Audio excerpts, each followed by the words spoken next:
அன்பான இறைமக்களே, இன்று Bible reading பிளானின் 133வது நாள்.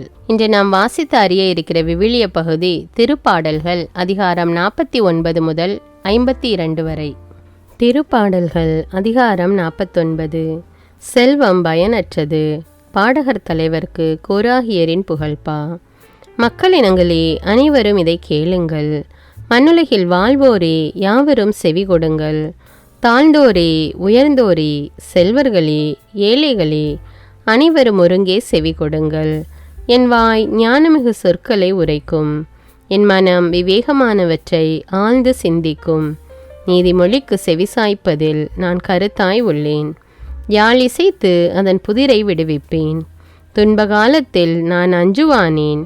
என்னை வளைத்து கொண்டு கொடுமைப்படுத்தும் வஞ்சகருக்கு நான் அஞ்சுவானேன்.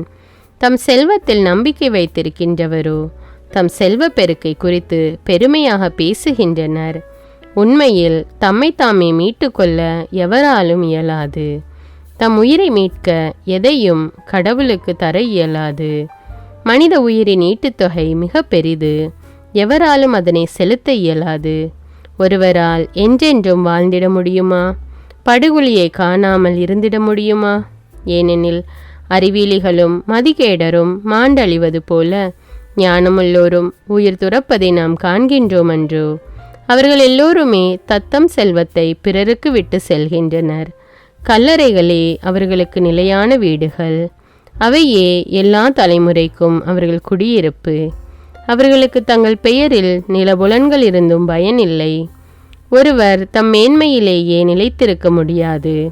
அவர் விலங்குகளைப் போலவே மாண்டழிவார். தம்மையே மதியீனமாக நம்பியிருப்போரின் முடிவு இதுவே. தம் சொத்திலேயே மகிழ்ச்சி கொள்வோரின் கதி இதுவே. பலியாடுகளைப் போலவே அவர்களும் சாவுக்கென குறிக்கப்பட்டுள்ளனர். சாவே அவர்களின் மெய்ப்பன். அவர்கள் நேரடியாக கல்லறைக்குள் செல்வர். அப்பொழுது அவர்களது உருவம் மாய்ந்து போகும். பாதாளமே அவர்களது குடியிருப்பு. ஆனால் கடவுள் என் உயிரை மீட்பது உறுதி. பாதாளத்தின் பிடியினின்று விடுவித்து என்னை தூக்கி நிறுத்துவார். சிலர் செல்வரானாலோ அவர்களின் குடும்ப செல்வம் பெருகினாலோ அவர்களை கண்டு நிலை குலையாதே. ஏனெனில் சாகும்போது அவர்கள் எதையும் எடுத்து போவதில்லை. அவர்களது செல்வமும் அவர்கள் பின் செல்வதில்லை. உயிரோடு இருக்கையில் அவர்கள் தம்மை ஆசி பெற்றோர் என்று கருதினாலும் நீங்கள் நன்மையையே நாடினீர்கள் என மக்கள் அவர்களை புகழ்ந்தாலும் அவர்கள் தம் மூதாதையர் கூட்டத்தோடு சேர்ந்து கொள்வர். ஒருபோதும் பகலொளியை காணப்போவதில்லை. மனிதர் தம் மேன்மையிலேயே நிலைத்திருக்க முடியாது. அவர்கள் விலங்குகளைப் போலவே மாண்டழிவர். திருப்பாடல்கள் அதிகாரம் 50. உண்மை வழிபாடு. ஆசாபின் புகழ்பா. தெய்வங்களுக்கெல்லாம் இறைவனாம் ஆண்டவர் பேசினார். கதிரவன் எழும் முனையினின்று மறையும் முனை வரை பரந்துள்ள உலகை தீர்ப்பு பெற அழைத்தார். எழிலின் நிறைவாம் சியோனினின்று ஒளி வீசி மிளிர்கின்றார் கடவுள். நம் கடவுள் வருகின்றார். மௌனமாய் இருக்க மாட்டார். அவருக்கு முன்னே சுட்டெரிக்கும் தழல் நெருப்பு. அவரை சுற்றிலும் கடுமையான புயல் காற்று. உயர்வானங்களையும் பூவுலகையும் அவர் அழைத்து தம் மக்களுக்கு தீர்ப்பு வழங்குகின்றார். பலியிட்டு என்னோடு உடன்படிக்கை செய்து கொண்ட என் அடியார்களை என் முன் ஒன்று கூட்டுங்கள். வான்வெளி அவரது நீதியை எடுத்தியம்பும். ஏனெனில் கடவுள் தாமே நீதிபதியாய் வருகின்றார். என் மக்களே கேளுங்கள், நான் பேசுகின்றேன். இஸ்ரவேலே, உனக்கு எதிராய் சான்று கூறப் போகின்றேன். கடவுளாகிய நானே உன் இறைவன். நீங்கள் கொண்டு வரும் பலிகளை முன்னிட்டு நான் உங்களை கண்டிக்கவில்லை. உங்கள் எரிபலிகள் எப்போதும் என் முன்னிலையில் உள்ளன. உங்கள் வீட்டின் காளைகளையோ உங்கள் தொழுவத்தின் ஆட்டுக்கிடாய்களையோ நான் ஏற்றுக்கொள்வதில்லை. ஏனெனில் காட்டு விலங்குகள் எல்லாம் என் உடைமைகள். 1000 குன்றுகளில் மேயும் கால்நடைகளும் என்னுடையவை. குன்றத்து பறவை அனைத்தையும் நான் அறிவேன். சமவெளியில் நடமாடும் யாவும் என்னுடையவை. எனக்கு பசி எடுத்தால் நான் உங்களை கேட்கப் போவதில்லை. ஏனெனில் உலகும் அதில் நிறைந்துள்ள யாவும் என்னுடையவையே. எருதுகளின் இறைச்சியை நான் உண்பேனோ? ஆட்டுக்கிடாய்களின் குருதியை குடிப்பேனோ? கடவுளுக்கு நன்றி பலி செலுத்துங்கள். உன்னதற்கு உங்கள் நேர்ச்சைகளை நிறைவேற்றுங்கள். துன்ப வேளையில் என்னை கூப்பிடுங்கள், உங்களை காத்திடுவேன். அப்போது நீங்கள் என்னை மேன்மைப்படுத்துவீர்கள். ஆனால் கடவுள் பொல்லாரை பார்த்து இவ்வாறு கூறுகின்றார்: என் விதிமுறைகளை ஓதுவதற்கு உங்களுக்கு என்ன தகுதி? என் உடன்படிக்கை பற்றி பேசுவதற்கு உங்களுக்கு என்ன அருகதை? நீங்களோ ஒழுங்குமுறையை வெறுக்கின்றீர்கள். என் கட்டளைகளை தூக்கி எறிந்து விடுகின்றீர்கள். திருடர்களை கண்டால் அவர்களோடு விருப்புடன் சேர்ந்து கொள்கின்றீர்கள். கற்பு நெறி தவறியவர்களோடும் உங்களுக்கு உறவு உண்டு. உங்கள் வாய் உரைப்பது தீமையே, உங்கள் நா புனைவதும் பொய்மையே. உங்கள் சகோதரரை பற்றி இழிவாக பேசுகின்றீர்கள். உங்கள் தாயின் மக்களை பற்றி அவதூறு பேசுகின்றீர்கள்.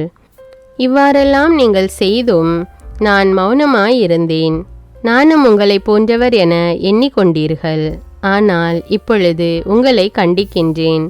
உங்கள் குற்றங்களை உங்கள் கண்முன் ஒவ்வொன்றாய் எடுத்துரைக்கின்றேன். கடவுளை மறந்தோரே, இதை கண்டுணருங்கள். இல்லையேல் நான் உங்களை பீறி போடுவேன். உங்களை விடுவிக்க யாருமிரார். நன்றி பலி செலுத்துவோர் என்னை மேன்மைப்படுத்துவர். தம் வழியை செம்மைப்படுத்துவோர் கடவுளாம் நான் அருளும் மீட்பை கண்டடைவர். திருப்பாடல்கள் அதிகாரம் 51. பாவ மன்னிப்புக்காக மன்றாடல். பாடகர் தலைவருக்கு தாவீதின் புகழ்பா.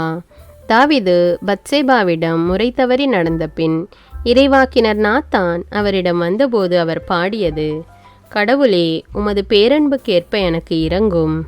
உமது அளவற்ற இரக்கத்திற்கேற்ப என் குற்றங்களை துடைத்தருளும். என் தீவினை முற்றிலும் நீங்கும்படி என்னை கழுவியருளும். என் பாவம் அற்றுப்போகும்படி என்னை தூய்மைப்படுத்தியருளும். ஏனெனில் என் குற்றங்களை நான் உணர்கின்றேன்.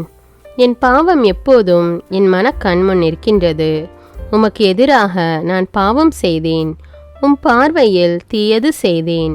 எனவே தீர்ப்பினால் நீதியை வெளிப்படுத்தியுள்ளீர். தண்டனை தீர்ப்பில் நீர் மாசற்றவராய் விளங்குகின்றீர். இதோ தீவினையோடு என் வாழ்வை தொடங்கினேன். பாவத்தோடே என் அன்னை என்னை கருத்தாங்கினாள். இதோ நீர் விரும்புவது உள்ளத்து உண்மையையே. மெய்ஞானத்தால் என் மனத்தை நிரப்பும். ஈசோப்பினால் என்னை கழுவியருளும், நான் தூய்மையாவேன். என்னை கழுவியருளும், உரை பணியிலும் வெண்மையாவேன். மகிழ்வழியும் களிப்போசையும் நான் கேட்கும்படி செய்யும். நீர் நொறுக்கிய என் எலும்புகள் களிகூறுவனவாக. என் பாவங்களை பாராதபடி முகத்தை மறைத்து கொள்ளும். என் பாவ கரைகளையெல்லாம் துடைத்தருளும். கடவுளே, தூயதோர் உள்ளத்தை என்னுள்ளே படைத்தருளும். உறுதி தரும் ஆவியை, புதுப்பிக்கும் ஆவியை என்னுள்ளே உருவாக்கி அருளும். உமது முன்னிலையிலிருந்து என்னை தள்ளி விடாதேயும். உமது தூய ஆவியை என்னிடமிருந்து எடுத்து விடாதேயும். மீட்பின் மகிழ்ச்சியை மீண்டும் எனக்கு அளித்தருளும். தன்னார்வ மனம் தந்து என்னை தாங்கி அருளும். அப்பொழுது குற்றம் செய்தோருக்கு வழிகளை கற்பிப்பேன். பாவிகள் உம்மை நோக்கி திரும்புவர். கடவுளே, எனது மீட்பின் கடவுளே, இரத்த பலியினின்று என்னை விடுவித்தருளும். அப்பொழுது என் நா உமது நீதியை முன்னிட்டு பாடும். என் தலைவரே, என் இதழ்களை திறந்தருளும். அப்பொழுது என் வாய் உமக்கு புகழ் சாற்றிடும். ஏனெனில் பலியினால் உம்மை மகிழ்விக்க முடியாது. நான் எரிபலி செலுத்தினாலும் நீர் அதில் நாட்டங்கொள்வதில்லை. கடவுளுக்கேற்ற பலி நொறுங்கிய நெஞ்சமே. கடவுளே, நொறுங்கிய குற்றமுணர்ந்த உள்ளத்தை நீர் அவமதிப்பதில்லை. சியோனுக்கு இன்முகம் காட்டி நன்மை செய்யும். எருசலேமின் மதில்களை மீண்டும் கட்டுவீராக. அப்பொழுது எரிபலி முழு எரிபலி எனும் முறையான பலிகளை விரும்புவீர். மேலும் இளங்காளைகள் உமது பீடத்தில் பலியாக செலுத்தப்படும். திருப்பாடல்கள் அதிகாரம் 52. இறைவனின் தீர்ப்பும் திருவருளும். பாடகர் தலைவருக்கு அகிமலேக்கின் வீட்டுக்கு தாவீது போனார் என்று ஏதோமியன் தோயேகு சவுலுக்கு அறிவித்தபோது தாவீது பாடிய அறப்பாடல். வலியோனே, தீமை செய்வதில் ஏன் பெருமை கொள்கின்றாய்? இறைவனின் பேரன்பு எந்நாளும் உள்ளது. கேடு விளைவிக்க நீ திட்டமிடுகின்றாய். உனது நா தீட்டிய கத்தி போன்றது. வஞ்சகத்தில் தேர்ந்தோன் நீ அன்றோ? நன்மை செய்வதை விட தீமை செய்வதையே விரும்புகின்றாய். உண்மை பேசுவதை விட பொய் பேசுவதையே விரும்புகின்றாய். நரம்பில்லா நாவுடையோனே, நீ விரும்பும் சொற்கள் அனைத்தும் கேடு விளைவிப்பனவே. ஆகவே கடவுள் உன்னை என்றும் மீளாதபடி நொறுக்கி விடுவார். உன்னை தூக்கி எறிவார். கூடாரத்தினின்று உன்னை பிடுங்கி எறிவார். உயிர் வாழ்வோரின் உலகினின்று உன்னை வேரோடு களைந்து விடுவார். நேர்மையாளர் அதன் கடுமையைக் கண்டு திகில் அடைவர். மேலும் உன்னை எள்ளி நகையாடி கூறுவர், இதோ பாருங்கள், இவன்தான் கடவுளை தன் புகலிடமாய் கொள்ளாதவன், தன் செல்வ பெருக்கில் நம்பிக்கை வைத்தவன், அழிவு செயலையே புகலிடமாய் கொண்டவன். நானோ கடவுளின் இல்லத்தில் பச்சை ஒலிவமர கன்று போல் இருக்கின்றேன். கடவுளின் பேரன்பில் எப்போதும் நிலையாக நம்பிக்கை வைத்திருக்கின்றேன். கடவுளே, நீர் எனக்கு செய்துள்ளதால் உமக்கு என்றென்றும் நன்றி கூறுவேன். உம் அன்பரின் முன்னிலையில் உம் பெயர் மீது நம்பிக்கை கொள்வேன். இதுவே நன்று.